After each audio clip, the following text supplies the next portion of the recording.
Honeysuckle and Rachel Blackmore, Racing's golden duo! Tiger Roll joins the greats and beats Magic of Life. Best behaviour on the near side with the wettest of saves for Barry Brown and Oliver McKiernan. Local trainer Derek McLaughlin again, the honest Lord Lyon wins it from... It's Sam Crow on the stand side before he had the second round. Before he lands in the lead by half a length and goes on from Sam Crow. Hello and welcome to episode 4 of We're Going Chasing. I'm James, and once again here I'm joined by Killian. Killian, how are you doing? Good now, James. Not too bad. Nice quiet week so far after the weekend, so it's badly needed. Yeah, it was a good weekend's racing. Yeah, we were down in Punchestown there Saturday. There was a nice crowd of us, about 22 or 3 went down the bus. Good days for backing horses anyway. Like, we had a few winners, drank a few pints. Like, you couldn't ask for much more than that. Yeah, it wasn't a day to get too complicated with things, really, was it? I know we both did okay there, but I suppose 7 races, 5 favourites came in, and 2 short price second favourites as well. Yeah, I suppose if you were a favourite backer, you'd have a good day. Like, I think it was a sort of day for not trying to look for any value in a couple of them handicaps and just backing the winner, really, isn't it? Yeah, it is. Sort of the racing in England fell apart a small bit. Like, if you were to waken up there Saturday morning and have a look at the cards, you think you were going to be in for a great day of it, but it sort of fell apart. Yeah, the race in England didn't really materialise as people would have thought Saturday morning or Thursday when the declarations were in, but I think you just live and learn there. Like, don't be planning around a superstar looking at him for the day. We'll touch a bit more on that race in England and the way it fell apart a bit, I suppose, later on in the podcast. So, Killian, starting off with Punchestown on Saturday, absolute notions to get us going. What did you make of it? Yeah, he gave a fair performance. I thought from looking at his bumper last year, he'd plenty of speed. He won over 2 miles 3 and a bit there Saturday. Like, he looked to be in serious bother turning in. I suppose 100 yards after they turned in, it looked to be in awful bother. Was sort of headed there, and geez, he battled back really well and won going away. You definitely wouldn't be surprised to see him being upped and trip at some stage. I'd imagine they'll stick to in and around 2.5 miles for now, but he looks a fair prospect. He's a very hardy horse. Obviously, he has a turn of foot then as well, so he's one to look forward to for the rest of the season. Yeah, I was very impressed with his attitude. Like you said, he looked bet, he was headed, and just battled on very well and won going away then in the end by about 4 lengths or that. So that's a nice one for Rob Cork. Again, I'd agree with you. He won't be going down and trip anyway. You know, he'll be. You'd imagine if he's good enough, it'll be Ballymore or it'll be the Albert Bartlett. I suppose time will tell, and we'll see how he progresses throughout the year to see exactly how good he is and what trip suits him best. Queensbrook, it was a bit of a match. She turned around the form with that other mare. Heaven help us. Heaven help us, that's the one. What did you make of that? Yeah, I think the race was ran to suit for Queensbrook. Heaven help us. Gave her a good lead into it for a long way, and Jack just sort of sat there and waited for his time and pounced then. I wouldn't read too much into it. Like, she's going to have bigger fish to fry later on in the season. There's better mares around than Heaven help us, really. So I wouldn't be running to back her for a mare's hurdle off the back of that. Now, she probably will run well in her mare's hurdle again, but yeah, I'd say hold tight to see what the likes of Love Envoy and a few other of them mares from last year novices do when they go into open company. Yeah, Gordon indicated towards the start of the year there that he was going to be taking his time with Queensbrook, and she'd sort of improved with every run as the season went on. So, you know, he'll be quite pleased to see that she won quite cosily in the end. But as you said, certainly bigger fish to fry. That brings us on to another Gordon Elliott horse, Jungle Pros, up £40 in 3 races now, and won very nicely again at the weekend. Does he have another win in him, do you reckon? Yeah, won very easily the weekend. Like, you see, going up 40 pounds, it's sort of Ronan McNally stuff, isn't it? Like, 3 runs, 3 wins, couldn't be any easier. Do you know who I feel sorry for? It's Nick Gifford Racing Syndicate. They owned the horse when he trained him. It's now, I'm pretty sure it's switched to another syndicate, and they're having some time with this horse. So, it'd be hard to see it win again, but you wouldn't doubt Gordon Elliott at any stage, would you? No, if you had quite an average horse too, it wouldn't be a bad plan to send him to a small yard, we'll say. Maybe handpick a trainer who you mightn't have too much confidence in, leave him there for a year and then send him to Gordon's, because the improvement he gets out of him is unreal. If I had quite an average horse, I'd say that could be the way I'd be going. But very disappointing, I suppose, for the previous owners and that. But look, what can you do? And again, we're not moving away from Gordon. Delta Work, another one similar to Absolute Notions. I thought Delta Work was going to be in a small bit of bother, and then he just stayed on very strongly towards the end. Yeah, he's probably a horse that needs a run or two to get fully right. I know this was a cross country chase or whatever against horses rated way inferior to him on chase ratings, but like, if you'll remember, he went to Down Royal 2 years in a row on seasonal debut and got absolutely stuffed. Like, I know that's in a grade 1, but he probably does need a run to get fit. He showed great attitude. I think I saw on Twitter a few people were saying the cross country course in Punchestown is a bit more difficult than the Cheltenham one as well, so like, you can't oppose him for that race. He's an absolute superstar. Like, the attitude he showed beating Tiger Roll last year. I think he's immense, and Jigenstown are going to get another winner with him in March, I'd say. Yeah, and obviously there in second he had Singing Banjo. What a year he had last year too, and he's 12 now, 12 or 13. But I suppose I'm quite disappointed to see that he had left Rothwell's, because he was actually doing very well with him. Now, he did, to be fair, he had his best race and post rating of his career last weekend. He was 142. I think his best that I could see before that was 138.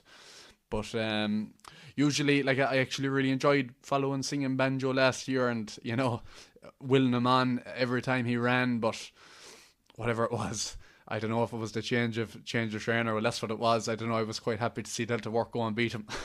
Yeah, I think the owner has decided that he's going to train him. He's down as the owner and trainer there, J.P. Walsh. So I'd imagine he just said, look, I have a 12-year-old here. There probably isn't much racing left in him. I'd give it a swing myself. Fair play to him. He ran a good race, but yeah, I was a bit disappointed to see Philip Rothwell lose the horse. He gave some great interviews last year and the year before when Singing Banjo was winning, so it's a bit disappointing to see him gone out that, but I suppose the owner pays the bills. Yeah, to be fair, actually, I hadn't realised now until you flagged it with me there that it was the owner who was training him, so that would change my viewpoint on it a bit. That brings us on to possibly the story of the weekend, or, well, we've got a few more stories to get through, but we'll say a more positive story of the weekend. Darren's Hope beat Manila Crooner. I was quite sweet on Manila Crooner here last week. I thought that wherever he went, he had 2 entries, a beginner's chase, and this grade 2. I thought wherever he went, he'd win. But Darren's Hope, I don't know if you saw Bob Murphy's interview afterwards, but it was a great interview, and I suppose it's nice to see, just a smaller trainer doing well for himself. Yeah, definitely great to see. As you said, he bred the horse, he owns the horse, he trains the horse. Dairy farmer there down the country. Like, I'd say Racing TV were debating putting subtitles on him when he was talking, when he did the interview, because I'd say a lot of the English wouldn't have a clue what that man was saying. But yeah, she was very game. She got headed after the last and came back and beat him ahead, and I'd say if they went further, she'd have won by more. Like, I was sweet on Manila Crooner as well. I thought he'd have the class to win a race like this, especially with the non-runners, the Devil's Coachman in the morning. So it was probably a small bit disappointing for connections of him that he got beat. Like, if you put it this way, if he ran against Darren's Hope in a beginner's chase last Sunday and got beat, they'd be very disappointed. So I know there was a lot of positivity that it was first run in a grade 2, but if you look at it that way too. Yeah, very true. And I had high hopes for Manila Crooner. I almost put him in our 10 to follow. So look, we'll see how he goes, but he's bound to improve for it anyway. One would expect. On to the Morgiana. So Stateman, you know, he was quite good. You know, I don't think I really got that wow factor off him, but he did what he needed to do, and he did it quite cosily in the end. What do you reckon? Yeah, I saw a lot of people give out about his jumping, that it wasn't champion hurdle spec. I'd like people to cast their mind back about 2 years, a horse called Honeysuckle, and look at her jumping, because it was similar to that. It was very middling, and she's won 2 champion hurdles. His jumping is obviously going to improve. He's only 5, so like there's going to be plenty of improvement in him. He's a massive engine. Like, I don't know, is he good enough to beat Honeysuckle or Constitution Hill this year? But he's some size. He's going to make probably a great chaser down the line. So I think there's a lot to look forward to about him. Maybe not for this season, but definitely going forward.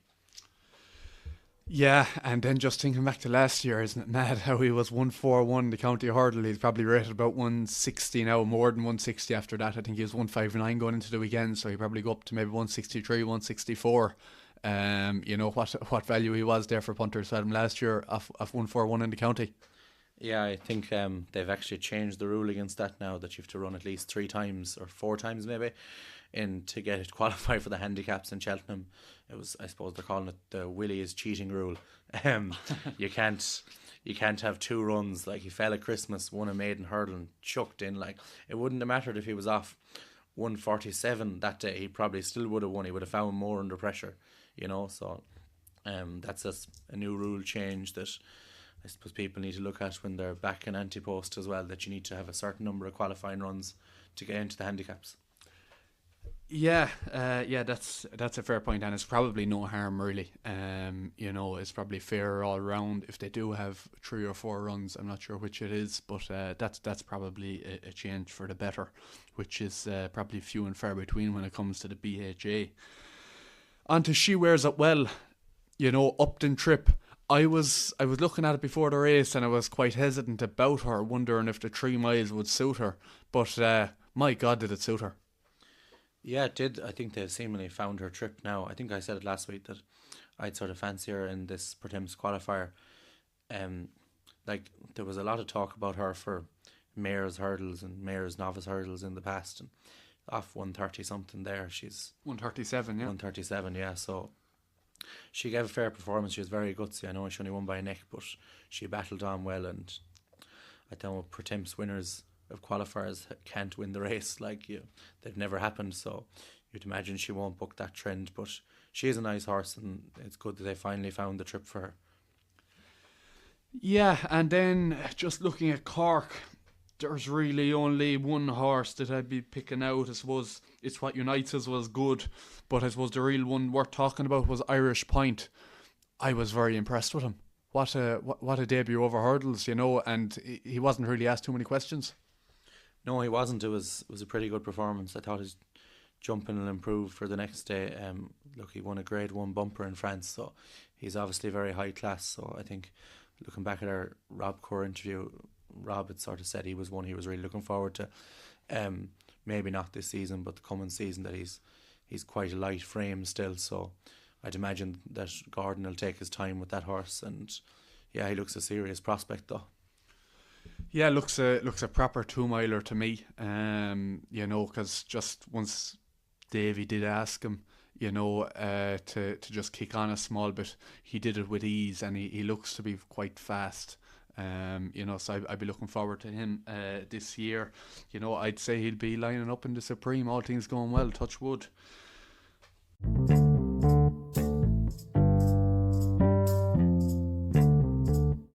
Okay, Killian, that brings us on to England. A lot of talking points there over the weekend.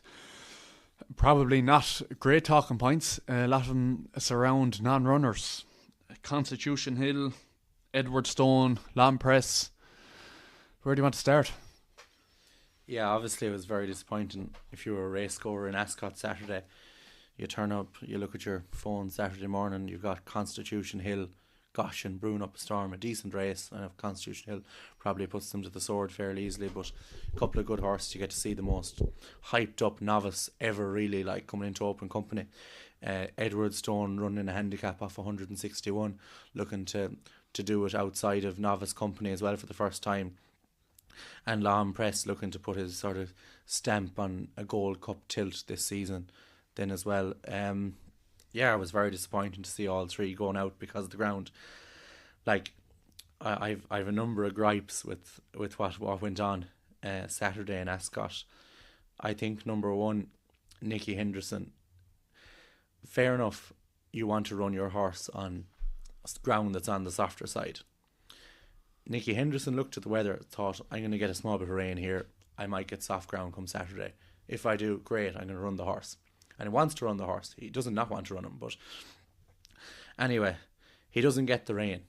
He comes out and he does an interview and says, unless the ground is watered, we're not running the horse. Now, I think that's wrong, that he's exerting so much influence, all his influence over the clerk of the course to say that if you don't water this, I'm not going to run my horse. And obviously they watered the ground. It still wasn't enough. Nico walked out, said, no, we're not running him. Fair enough, he's entitled not to run him, but he went harping on about the ground and all that. And I found 6 instances of when he's ran horses on good ground on their first run. So apparently I'm told that when a horse runs on good ground at the start of the season, it's a different type of good ground to when there is in March. That's the first thing. Yeah. So good ground at the start of the season has had very little rain all summer. Where you compare it to good ground in March, the ground's been cut up all winter and it's sort of coming back. It's drying out and it's coming back towards good ground. So there's a bit more of a cut in it, I suppose, for want of a better word. That's the first thing. Second thing, horses in their seasonal reappearance often carrying a bit more condition and take the races a bit harder. So Nicky's really worried that if he ran Constitution Hill on Saturday, that he'd be sitting in his box for the year. That is a load of fucking bullshit. 6 instances here where he's ran horses and top class horses on good ground on their first run. My Tinter Yours ran on good ground in the fight in 5th. He was at his best on good to soft ground. That season, after running the fight in 5th, he ran 4 more times. Wasn't jarred up. Simon Sigg ran in Ascot on good ground. Simon Sigg's career best run was on heavy ground. Simon Sigg ran 4 more times that season. Oscar Whiskey ran in the same race in Ascot that Constitution Hill was supposed to run in. He fell that day. That was good ground. He ran 5 more times that season. His best ever run came on heavy ground. Fusa Raffles ran in Utoxeter, a summer track, with good ground. He ran 5 more times that season after that season reappearance. His best runs on Racing Post ratings were on good to soft and soft ground. Mr. Fisher, only 2 weeks ago in the Paddy Power, lined up after 200 and something days off, carrying top weight 12 stone. 2 of his 3 best runs have come on soft ground, yet Nicky Henderson ran him on good ground. He had one joint career best Racing Post rating in Sandown on spring ground. Excuse me. That was good ground, but as I said already, good ground in the spring is different to good ground in November. And the last one then is Epatante, that ran in the fight in 5th on good ground. She'd go on to have 3 more runs that season, and her best form is on good to soft. So Nicky has no problem running horses on good ground. Okay, Killian, so with that in mind, if you're saying that, you know, he's done it before, he's ran horses on good ground and then run them on softer ground and they've had good seasons, etc., etc., why do you think he hasn't run Constitution Hill at the weekend? I think he hasn't run him because he didn't get his way. He wanted the ground watered. He wanted softer ground. And he didn't get his way and he said, fuck this, I'm going to Newcastle next weekend. And that's what he's done. And hopefully he runs them in the fight in 5th against Epatante and it'll be a great race. But he came out and said the ground wasn't safe. In that race, Goshen and Bruin Up a Storm, 2 horses that go far, far better on soft ground than good ground, ran on the good ground. Nicky said if he ran Constitution Hill, he'd be jarred up and he wouldn't run for the rest of the season. Gary Moore and Ollie Murphy ran their horses on ground that Nicky Henderson said wasn't safe for racing. He made pigs of the 2 of them by saying what he said. As if to say Gary Moore and Ollie Murphy haven't a notion as to what's going on. Yeah, and Goshen obviously does like the softer ground himself. Yeah, to be honest, like looking at it, I just think he's just being careful for the horse. And I don't think there's anything too wrong with what he's done. Maybe he's just trying to, exert pressure on the clerk of the course and maybe throw a bit of a strop and just lay down a marker. Because he fairly ruined to an extent. It was a kick anyway to Ascot for the day to not have Constitution Hill running. So maybe it's just him trying to exert authority on the situation. But to be honest, like, all horses are different, and I think that's what it boils down to.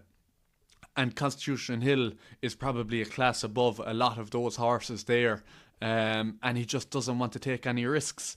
If there was a superstar in the race, say if Honeysuckle was in the race, and he comes out with that excuse, then I'd be saying, okay, he's running from Honeysuckle possibly. He doesn't want to clash with her until March or whatever. But there was nothing of real star quality in the race, so I don't know why he'd be running from that race. But look, we had another situation, I suppose, similar with Edwardstone. Edwardstone was pulled out. Yeah, I think everyone knows my opinion on Alan King. Like, Alan King has 2 good horses. Edwardstone, 2 top-class horses. Edwardstone overjumps and Trushan on the flat. I don't know if anyone's a flat fan here, but all summer he was willy won't he with Trushan on ground that was good to soft. Trushan wants a bog. And he was entering the horse on ground descriptions that were good, declaring the horse on ground descriptions that were good, and then wait until half an hour before the race to withdraw the horse. A load of fucking shit. He's done the same with Edwardstone now 2 weeks in a row. Same point as I mentioned with Nicky. Like, he's ran horses before on good ground. Fair enough, you want to be a bit more careful with your stable star, same as what Nicky's doing. But like, why are you declaring these horses on ground is going to be good if you don't want to run them? There's my point. Like, yeah, the argument I've heard actually quite a bit lately, and to be honest, I don't know enough about it to say yes it's right or no it's wrong. But what I do know is I'm following racing for years, and this only seems to be some sort of a recent phenomenon that is going on, so you've got, I think it was Ruby was the first to say it, about horses' weight at this time of year. They're carrying extra condition, and that combined with the good ground is a reason not to run them. Now, as long as I've been following racing, I've never heard that until recently as a reason not to run a horse on a specific ground so early in the season. And it feels as if one person has said it and now everybody is latching onto it, but it's never been said before for years, not that I've heard anyway. So I don't get that myself. With Edwardstone, he obviously, I think he possibly cowered it out of the race at Cheltenham 2 weeks ago against Nube Negra. I think he avoided that possibly because Nube Negra was in the race. And if that is the case, I wouldn't be blaming Alan King too much, because it's not Alan King's fault that there's so many different options for these top class horses in the UK, that they're able to avoid each other all year until they meet in March. Like, that's a product of the environment that they're in. That's the BHA's fault. That's enabling. The BHA have the fixture list. They're enabling this to happen every year, where you have uncompetitive racing throughout the year and then the clash in Cheltenham. I wouldn't be blaming any trainer in the UK for avoiding a race because there's another top class horse in it. That's not the trainer's fault. That's the BHA's fault. If you have a more concise fixture list with, I don't know how big of it is a big job, I'm sure, to change it the way it's gone now, because different tracks won't obviously want to be losing fixtures and whatnot, but it's the BHA's fault. And I could go on, I could talk all day about the BHA, and I'll probably talk about him later on. I have very little time for him. Going back to Gordon last year, like, what business is it of the BHA to be going on about what's happening over here under the IHRB's umbrella? Just their total and utter incompetency of the BHA. And again, I'm going on a rant. The whip rules. It was obviously announced maybe 6 months ago that these new whip rules were coming into effect. And like, Ted Walsh said it on RTE a couple of years ago, that you can't be pandering to those outside of racing and bending the rules for them, because they won't be happy until there's no racing whatsoever. So you look at the whip rules, forehand, backhand, pure and utter nonsense. Because those who don't like racing, and that's why the BHA are changing these rules, make no bones about it, they're trying to improve their image among the public in the UK. But the public who aren't interested in racing see a whip. They don't see what way it's been held. Whether you're holding it in the forehand, the backhand, or in between your fingers, they don't see it. They see a horse being hit with a whip. So all you're doing is ruining the sport, the spectacle, and possibly making it more dangerous for jockeys. Because it needs to be used in many situations other than actually trying to finish in the best possible position. It's also used, if they're going to run out and to correct them. We say that even the padded whip, like, that was probably no harm. But again, the whip was changed to pander to people outside of racing. And now they're changing how the whip is held. So you're just moving the goalposts every time it comes to the whip. So how many more times are we going to change it? Can you not see that we're eventually just going to get to a situation here where there's going to be no whip? Another situation even is the fences. Look at the Grand National fences, how they've changed over the last 10 or 15 years. And I don't know anybody in racing who had an issue with how the fences were 15 or 20 years ago. I can't think of anybody who ever complained in racing about the way the fences were. What I can think of is all these articles in the Sun, in the Star, about these tree huggers given out about the size of the fences that horses jump and horses dying, etc., etc. Now look, I don't want to see a horse dying. I don't think anybody in racing wants to see a horse die. But I think we're all accepting of the fact that, unfortunately, that's part of the game. So you look at them Grand National fences now, and it's meant to be an extreme test to jumping, and now, the top half of it falls apart when something jumps through it. And again, that's just pandering to people outside of racing. They got easy fix in, and now less horses fall, less horses die, and the tree huggers are happy, the product of national hunt horse racing. And I am sick of the BHA. And thank God here in Ireland, the IHRB have not gone to the extent that the BHA have gone to just yet. I'm sitting here beside James and I can see the steam coming out of his ears. So I suppose this is a good time to take a quick break and we'll come back.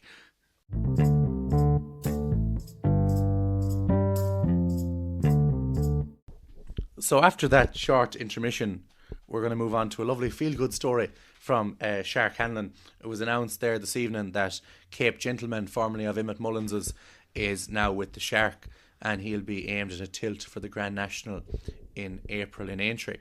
The Shark obviously did some serious schmoozing over in Far Hills. He's managed to convince a group of Yanks to buy the horse, so fair play to him, and hopefully it goes well for him. Yeah, I've calmed down a bit, but that's great for the Shark. We're big fans of the Shark here. We're big fans of Mouse Morris, John Ryan, Oliver McKiernan, all these boys. We love them here, so that's great to see.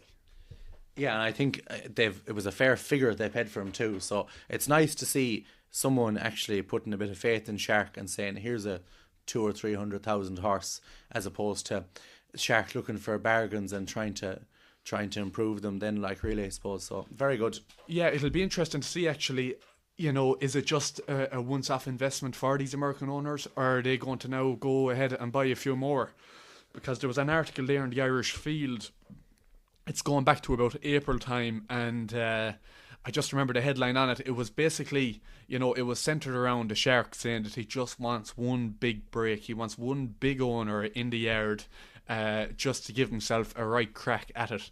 So, look, hopefully for the Sharks' sake and for the sake of National Hunt Racing in Ireland, that these American owners are going to take things to another level for him.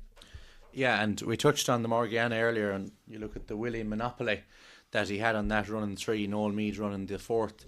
So look, we need trainers like Shark Hanlon to come in and have horses running in top races, and the sooner the better as far as I'm concerned. He actually gave a great interview on Look on Sunday on Racing TV last week. Acquitted himself really well, talking about setting up new syndicates and stuff and trying to get owners to meet each other. And I think it's a great idea, and hopefully it goes well for him.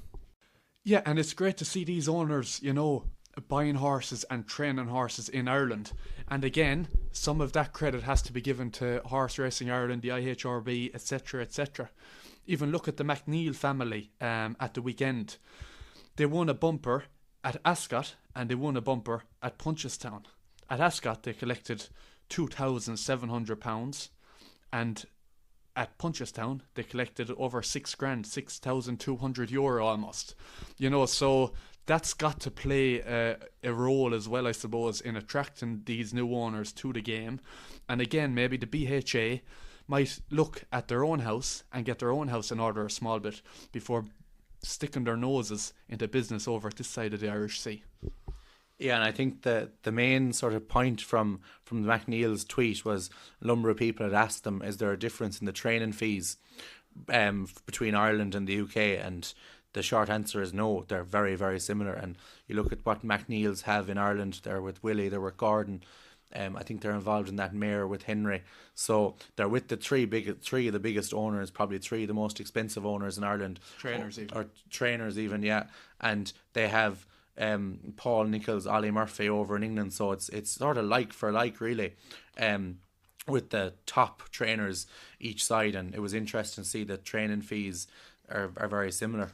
Yeah, I suppose the final thing to point out on that is that they also did, they weren't really comparing trainers. They didn't want to get into comparing trainers. They're very happy with the service they get from both sides of the Irish Sea. And I suppose they were just flagging up the difference in prize money. But it wasn't anything against the trainers. And I promise that'll be the end of the BHA for this episode anyway. For this week, I'd say the BHA will be a theme going through the year.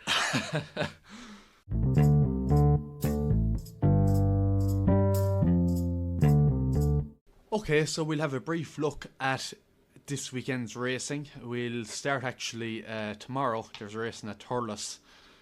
There's 2 races here that are probably worth a quick mention. First of all, the first race, 12:30, Beginner's Chase. You've got Churchstone Warrior, Indiana Jones, the second favourite. Irascible is probably the one I like here. Henry's are in good form. His form over hurdles is every bit as good as anything else in that race. He lost his way a small bit, we'll say, in big handicap hurdles last year, but did win one conditions event. Again, Cashback, I think, was second in it.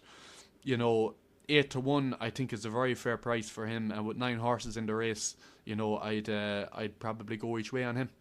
So then the other race we're going to look at for tomorrow is just the qualified riders maiden hurdle, the last race in the card, over 2 miles.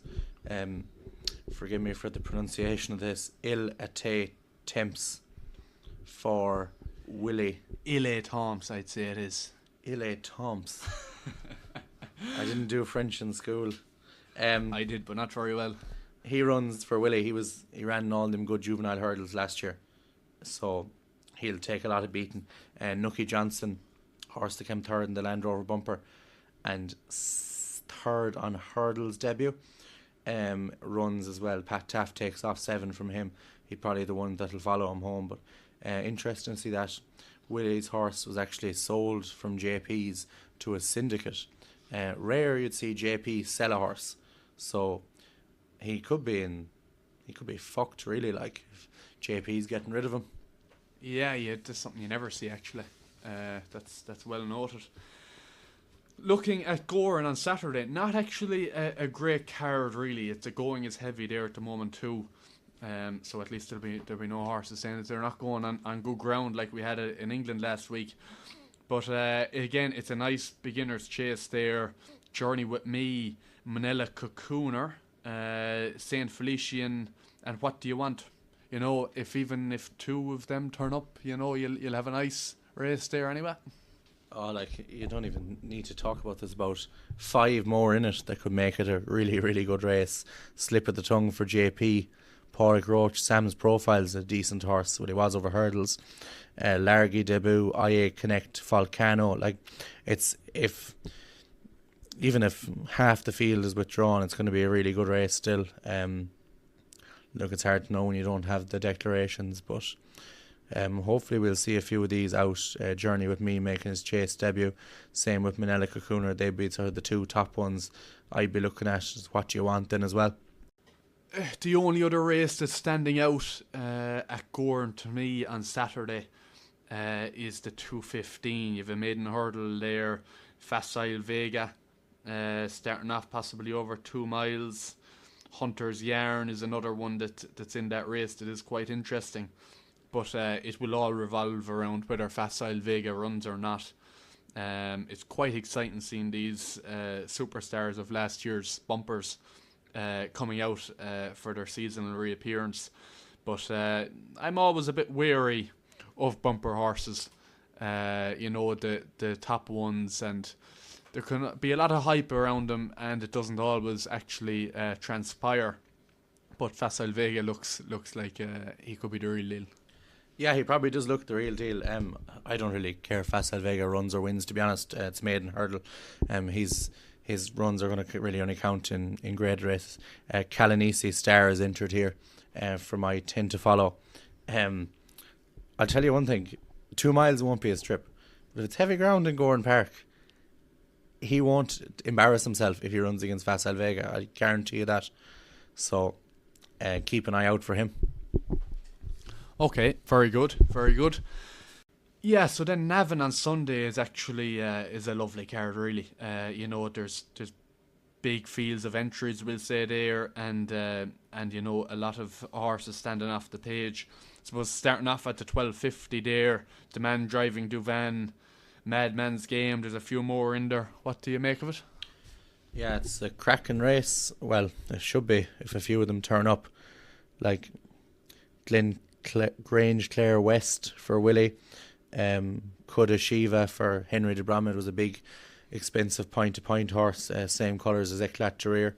It looks a cracking race if a few of them turn up.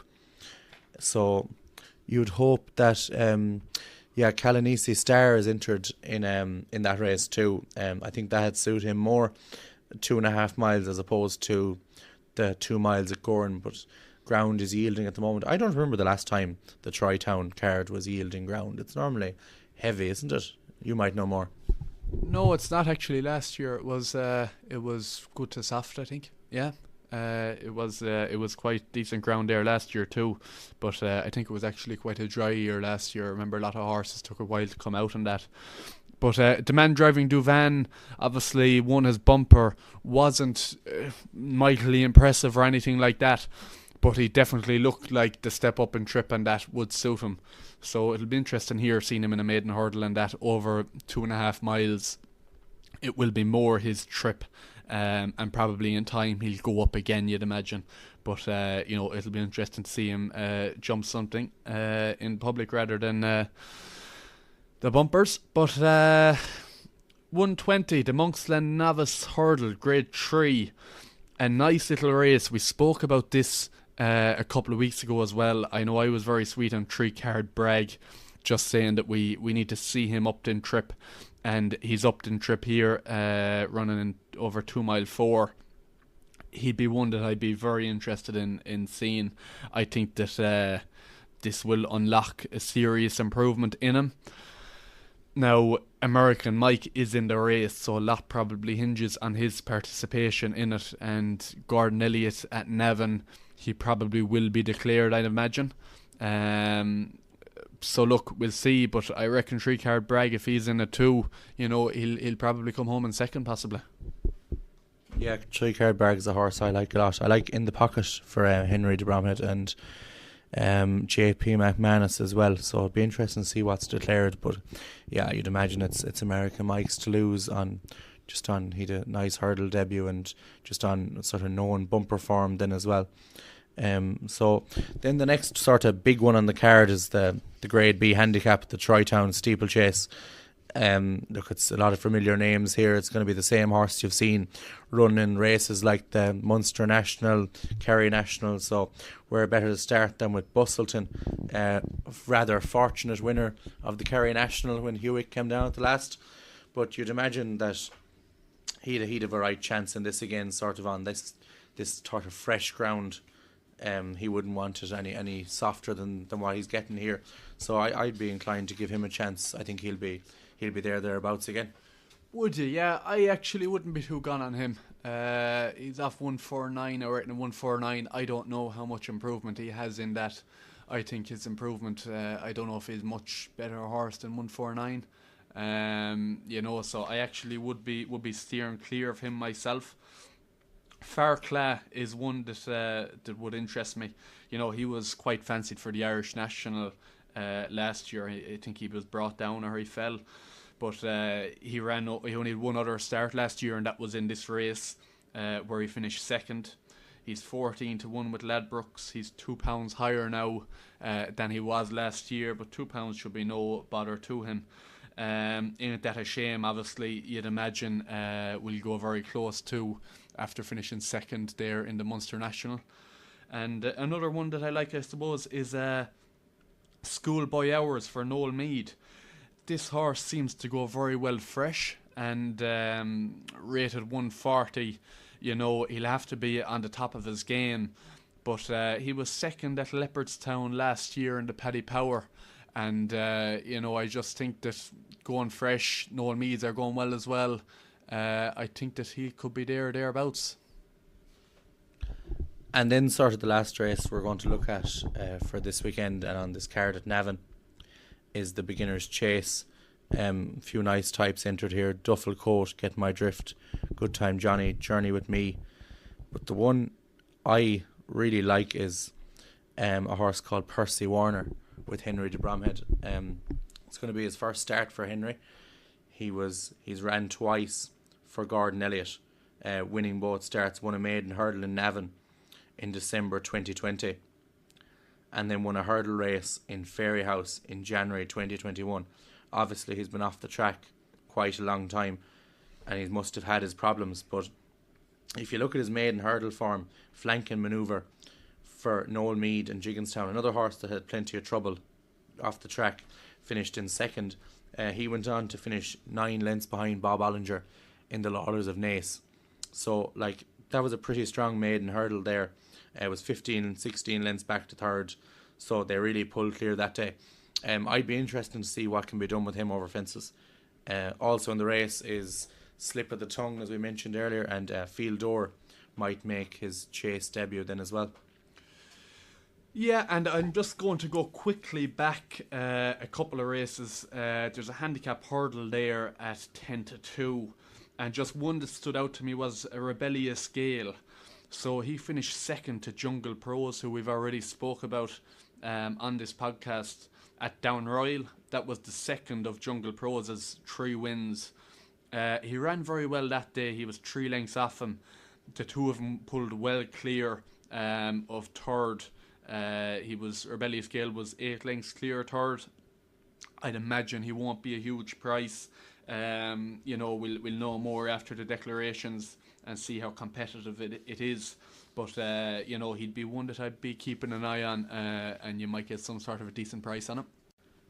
Our last section of the podcast today then is our weekend selections. Just from discussing it with you, James, I don't know, is there much point to really saying these now today without the declarations, unless it's something you really, really fancy? I got stung last week, Adamantly Chosen wasn't declared for Punchestown, and I'm still a bit sickened because he'd have absolutely hacked up in that race. Midnight Run wasn't much of a yardstick, so I think we might hold off and we might release it on our Twitter page then Friday night or Saturday morning. Yeah, I think that's the way to go, and we've purposely skipped the British racing for this weekend as well, in protest of all those non-runners last weekend. We're not going to waste our time and your time and talking about that for the time being, but we may include some British racing in our tweets later on towards the end of the week. Yeah, definitely. I think we made a point of it when we started this as well. It was going to be centred around Irish racing, and maybe if there was Irish runners over in England for the weekend, we'd touch on those. I think that's what we sort of have done. Now, we went on a bit of a tangent today with Constitution Hill and Edwardstone, etc., and the whips and all that, but hopefully now next week, going back to Irish racing, it'll be sort of better suited. So the last piece then today is just going to be our Cheltenham tips. So first week I put up Sir Gerhard for the Turner's Novice Chase. I still don't know, is he going to go chasing or not, but who knows. James had Banbridge for the Arkle last week, so keeping with races over fences, I'm going to go with Ellie May for the Mare's Chase. I think if you look back at Ellie May's form over the last few years, she doesn't do well in the autumn. She's a spring horse. I think spring horse with 1 or 2 runs in mind is really what she's going at. I saw she was 7-1 with Betfair, pushed out from I think 5s. You might get bigger elsewhere, Bet365 or 9-1. You know she's going to be primed for the race, so I think she's worth a chance at that price. She didn't run too badly. Like, she probably takes a bit of time to get fully right too, so I'm happy to forgive her these runs. I think especially after the way she ran last season, she was over in England for a race, ran terrible, so provided she hasn't fallen out of love with the game, which is what mares can do too, but I think she's a fair price at 8 or 9-1 there for the Mare's Chase, and I'm happy to put her up. Okay, very good. The best of luck with that. I suppose that brings us to the end of our podcast number 4. Thanks very much for listening. I hope you got through it and it was an easy enough listen. Keep an eye on our Twitter. We'll have a few picks there on Friday evening for the weekend's racing. So all the best.